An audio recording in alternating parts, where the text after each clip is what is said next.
I'm Simi Pasha and you're watching Good News Today, our special series where we bring you positive stories of hope and courage. We're starting this week's episode with something that's made all of us extremely proud. Indian child rights activist Kailash Satyarthi has bagged this year's Nobel Peace Prize for his work with Bachpan Bachao Andolan, an organization that's rescued close to 80,000 children from across the country. Satyarthi shares this honor with Pakistan's Malala Yousafzai. Now to the story of a woman who's been spearheading a campaign against human trafficking and prostitution. Aarthikumari's Apne Aap has rescued lakhs of women from across the country, and her organization is also involved in providing shelter and education to children of sex workers. Here's a first-person account.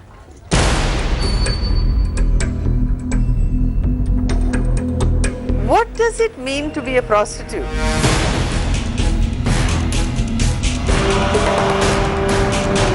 Some would say it's a choice she makes. I would say it's an absence of choice. A woman trapped in prostitution, what does it mean to her? It means invasion of her body. It means denial. It means continual subjection of violence.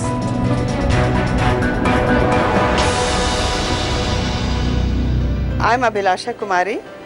I work for an anti-trafficking, anti-prostitution organization called Apne Aap Women Worldwide.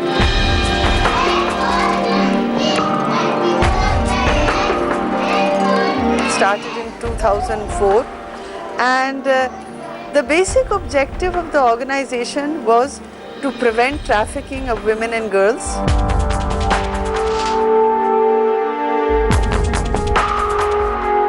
Provide an opportunity for them to speak for themselves and to be able to collect their collective needs and to articulate it in policy and in the changing of the law is what we've been trying to do for many years.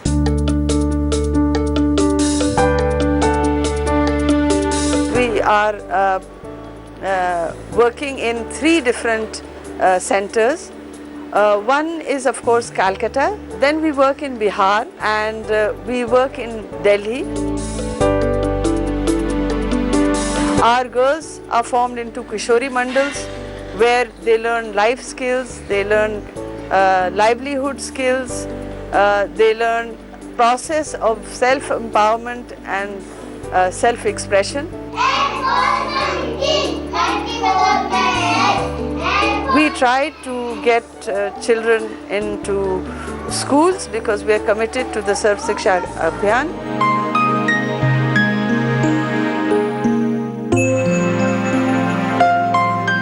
We follow a 3L model for our programs, which is consists of learning, legal and livelihood.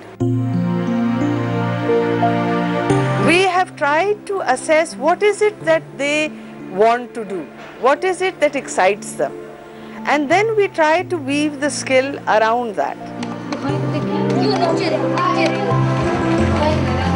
For our young people, it's also, computer is the most, technology is the most fascinating thing, and till a few years back, it was something they couldn't dream of, it was something which was inaccessible. But with the help of our partners, we have been able to provide computers in each of our centers.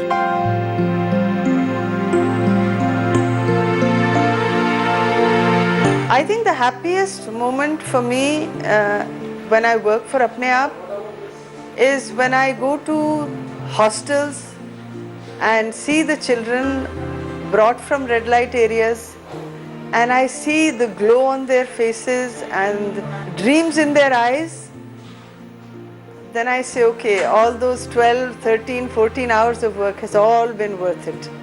And we hope we can create a world where no girl or woman is bought or sold. Our next story comes from the Arnia sector of Jammu and Kashmir, where civilian areas came under fire as Pakistani Rangers increased their offensive along the international border and the LOC. As villagers fled their homes, there was one braveheart who stayed back to provide urgent medical help to those who were being injured in Pakistani shelling. Here's a report. These shots belie the fact that Arnia is otherwise a sleepy town. Its only fault is its location. It's too close for its safety to the Indo-Pak border. And in the past few days, it has been one of the worst hit in the shelling from across the border.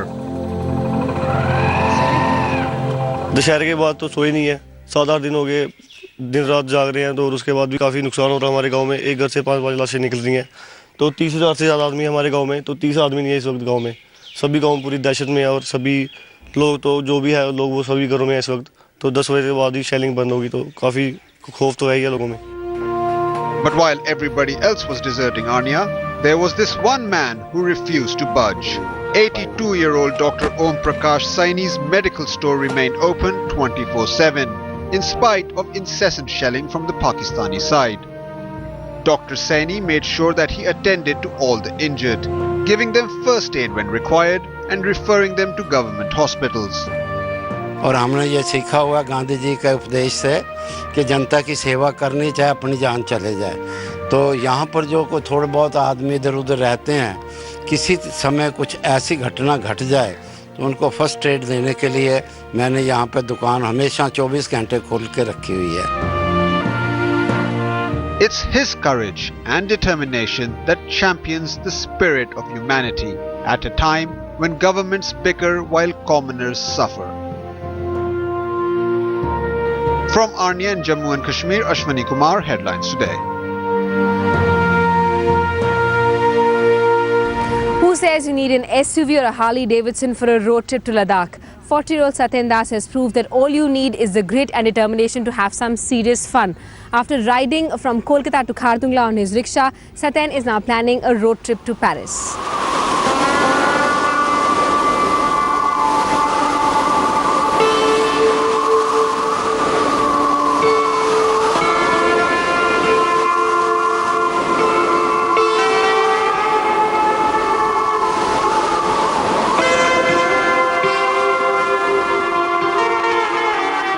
A rickshaw in the land of yaks. One man's determination to triumph against all odds has brought him to these heights.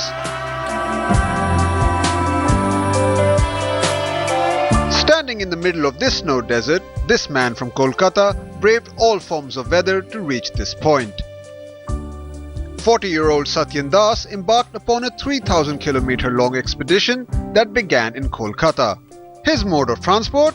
Green, to spread the message of a greener and cleaner environment. যে মানুষ যাতে আরও এরকম দূষণমুক্ত গাড়ি ব্যবহার করে এবং যেসব জম্মু কাশ্মীর এলাকায় যেসব জায়গায় এই সমস্ত এরকম ধরনের রিক্সা নেই, গাড়ি নেই, সেখানে যাতে এরকম গাড়ি চালানোর চেষ্টা হয় এবং সেই জন্য আরও বিশেষ করে নিয়ে গেছে তারা যাতে জানতে পারে যে এরকম যানও আছে সমতলে। আমি চাই যে আগামী প্রজন্মকে বাঁচাবার জন্য এবং পরিবেশকে সুন্দর রাখার জন্যে সাধারণ মানুষের কাছে আমার এই আবেদন যে আসুন না, এই যে ট্যাক্সিতে না চড়ে, মোটর বাইক না চড়ে, বাসে না চড়ে আমরা সাইকেলে করে স্কুলে যাই, অফিসে যাই, যে যার নিজের কর্মস্থানে যাই, কয়েকদিন করে দেখুন না, আমার মনে হয় আমরা একটা সুস্থ পরিবেশ গড়তে পারবো। On his return, he's back to his routine of ferrying passengers along the bylanes of his city of joy. But he hopes that the Guinness Book of Records would recognize his achievement. This also wasn't the first time that Satyan ventured out on his rickshaw to conquer the world away from him. Satyan has been undertaking such expeditions since 1994, sometimes even taking his wife and child along. In 2008, he travelled to Rohtang Pass in Himachal in his rickshaw with his wife and daughter. However, since this expedition was tougher, he decided to go alone. And wherever he went, he found local support. আমি প্রথম সাইকেলে তো পুরী এবং দার্জিলিং হরিদ্বার গেছিলাম, তারপরে all India সাইকেলে tour করতে গেলাম। তখন সারা বিশ্বের মানুষের জন্য যে শান্তি একতার বাণী নিয়ে গেছিলাম, তাতে লিখেছিলাম যে সারে জাহাঁ সে আচ্ছা হিন্দুস্তান হামারা, হিন্দু মুসলিম খ্রিস্টান শিখ বৌদ্ধ জৈন বলকে হাম সব কুছ নেই হ্যাঁ, হাম সব এক হ্যাঁ। হ্যাঁ, এই বলে মানুষকে শান্তি একতার বাণী দিয়েছিলাম। এবং যেখানে মুখ্য মানুষ একদম নিরক্ষণ মানে অশিক্ষিত মানুষ, তাদেরকে বলেছিলাম নিজেদের বাচ্চাদের অন্তত নিজের ভাষায় নাম ঠিকানা লেখা শেখাও, হ্যাঁ শিক্ষা দাও, এরকম বুঝিয়েছি যে 1 থেকে 100 অন্তত গোনা শেখাও, এরকম বলেছি। আর এবং 2007-এ যখন রিক্সা করে পুরী যাই তখন আমি দূষণমুক্ত পৃথিবী গড়ার বার্তা নিয়ে গেছিলাম এবং 2008-এ যখন রিক্সা উত্তর ভারত ঘুরি তখনও ওই দূষণমুক্ত পৃথিবী গড়ার বার্তা নিয়ে গেছিলাম। He has been to the 18,000 feet high Kardungla Pass on his rickshaw, but Satyan Das is already planning his next trip. He has now set his eyes beyond the seven seas. He says his next stop may well be the Eiffel Tower in Paris, and that too in a rickshaw. হ্যাঁ, আমার এর পরের স্বপ্ন হচ্ছে কি কলকাতা থেকে France Eiffel tower আমি বিশ্ব শান্তির বার্তা, সারা বিশ্বের শান্তির বার্তা বিশ্বের কোণে কোণে পৌঁছে দিতে চাই। From Kolkata, Indrajit Kundu for Headlines Today.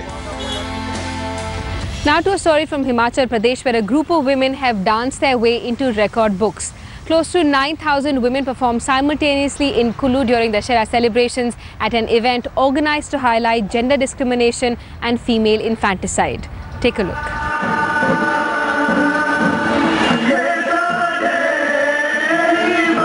Close to 8,760 women danced to the tunes of folk music in Kullu to mark the 5th day of the Dussehra festivities.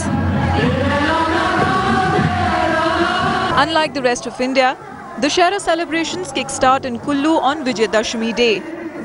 This time around, women dancers created a world record for maximum number of people participating in an event at one given point of time.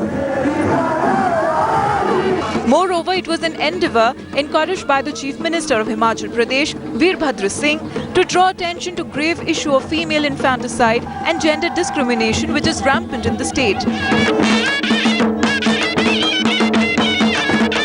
Meanwhile, the Deputy Commissioner of the region also highlighted how this event was witnessed by Limca Book of Records officials to determine if it merited an inclusion. 8,760 तो registered participation थी जिनका हमारे पास नाम और details थी, लेकिन उसके अलावा भी सैकड़ों लोगों ने जो है उसके अतिरिक्त पार्टिसिपेट किया था। बुक ऑफ रिकॉर्ड्स के रिप्रेजेंटेटिव्स को हमने बुलाया था, वो यहीं पर थे और उन्होंने ये सारा इवेंट जो है वो विटनेस किया है। अब उनको हमारे को ये रिकॉर्डिंग्स भेजनी है, उसके बाद वो सर्टिफिकेशन अपनी जो है वो भिजवाएंगे। Enthusiastic women participants who made the event a grand success praised the efforts undertaken to host it. जो ये आज हमारा लोकली जो डांस है, कुल्ली डांस है, ये हमारा हो चुका है और ये जो आज जो डांस हुआ ये हमारे लिए बहुत ही सौभाग्य की बात है कि हमारी जो पुरानी सांस्कृतिक कल्चर जो है इसको आज पूरे विश्व में लोग देख रहे हैं। हमें आज बहुत खुशी महसूस हो रही है क्योंकि एक तो परंपरागत हमारा जो नृत्य है यहाँ पे पेश किया जा रहा है एक बहुत बड़ी तादाद में जो एक रिकॉर्ड अपने आप में साबित करने वाला है, जिसमें हिस्सेदार बन के हमें बहुत अच्छा लग रहा है। एक तो हमारी पुरानी परंपरा को जीवंत करने के लिए बहुत ही अच्छा नमूना है। Festival came to a close on Wednesday. Now forget about Apple Watch or the Google Glass. Believe it or not, the next wave of wearable technology comes from our own backyard. An Indian engineer has designed world's very first GPS-enabled shoe. And what's good news in this is that this technology will help the visually impaired. Let's take a look at the story of great innovation.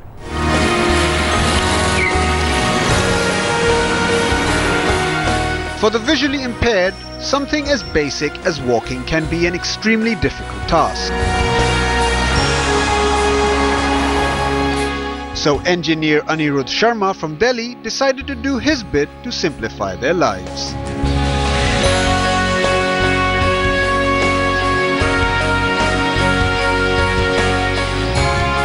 Sharma has designed the world's first ever GPS-enabled smart shoe that can assist the visually impaired in navigating easily from one place to another.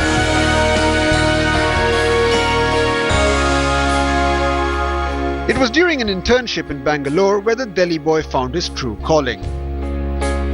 Bangalore it has a lot of visually impaired people. I used to see a lot of visually impaired people, and one fine day I was walking around and I don't know, I have a taste for good shoes. Why not, I had a phone in my pocket, the phone vibrates, why not put the vibrator of the phone inside the shoe? So I ended up coming with this concept called Lechal. It was a very initial concept. So the shoe for visually impaired people, it had vibrators and proximity sensor which would help visually impaired people to walk around. So it was a concept. So I built a couple of prototypes. This prototype, I iterated it several times, showed it to a couple of blind people around Bangalore, and then what happened was the prototype looked like this. So it's a shoe that looks like a normal shoe, but it's not a normal shoe.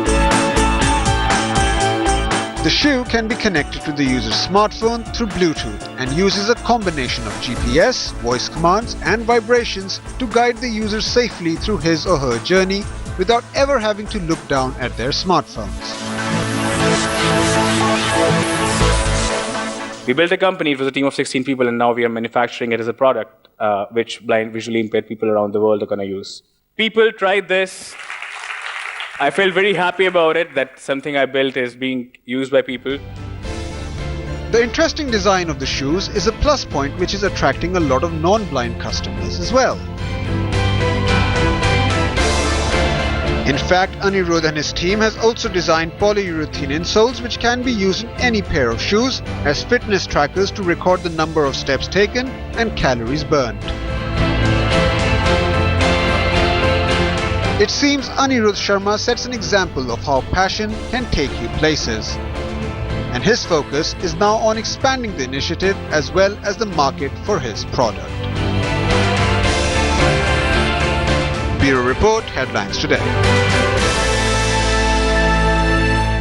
Aspiring engineering students from Lucknow are literally taking it to the skies with their 3D model airplanes in a tribute to the men in the Indian Air Force. Not even out of college, these students are proving that innovation and inspiration knows no bounds. It's a sight to behold. 3D drones and aircrafts exhibiting great display of flying skills during the Air Force Day celebrations.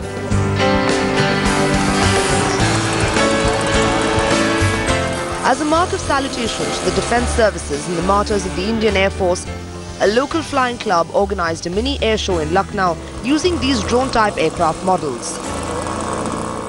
ये काफ़ी पुराना विचार था और काफ़ी समय से चल रहे प्रयत्नों का ये फल है जो आप सामने सबको सामने दिख रहा है.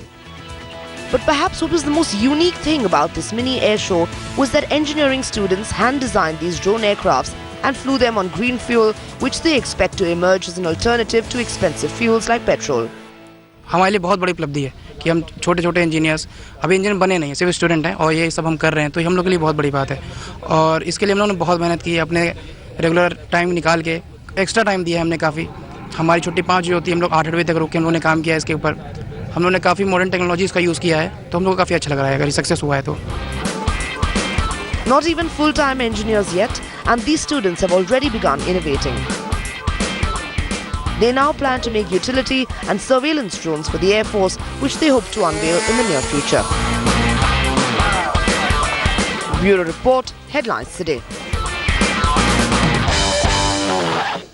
American researchers are testing a new device called the Scrambler, which retrains the brain to alleviate pain caused by chemotherapy.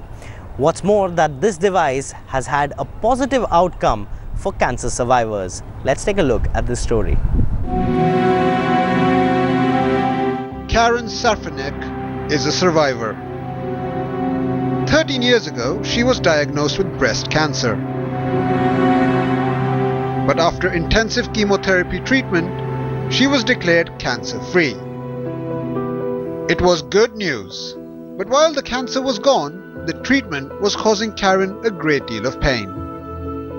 Well, on a scale of 1 to 10, it was like a 12. It was excruciating pain. Like my feet, my legs were on fire. But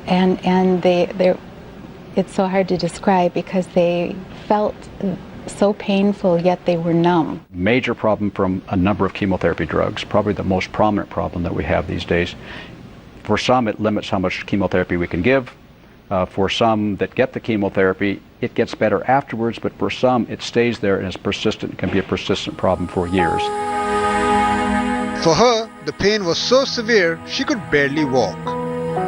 But then she found about the Scrambler, a new device that promised to take the excruciating pain away.